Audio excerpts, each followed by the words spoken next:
Last month, Amani Al-Khatibeh, former opinions editor of the Daily Targum, published an article in the Huffington Post that claimed the paper censored her work.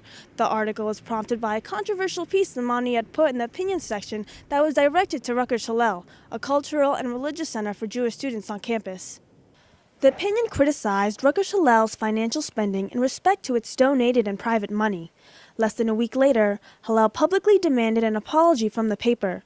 Hillel's senior associate director, Rabbi Esther Reed, felt the piece was offensive.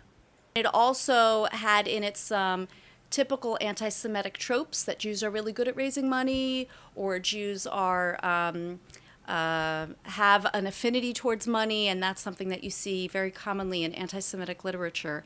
Rabbi Reed said she understands that opinion articles don't reflect the views of the Targum staff.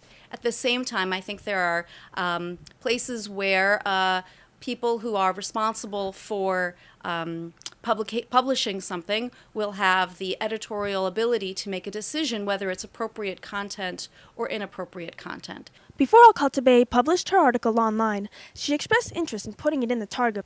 Former managing editor Skylar Frederick, Al-Khatibeh's then immediate boss, felt the language was inappropriate for the paper.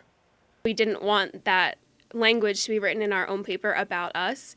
It was then sent to the Board of Trustees so that they could see it as well, and we just decided that we didn't want it. The Daily Targum Board of Trustees issued a formal apology to Hillel and is taking action to prevent this issue from happening in the future. 2 members of the Board of Trustees came down here for a meeting with them just so that everyone would know who they are, and provided their email addresses so that if they ever had any questions, they could contact them so that something like this hopefully won't happen again. Efforts were made to contact Amani for a comment. However, emails were not returned. For JAMS News, I'm Brianna Cipardi.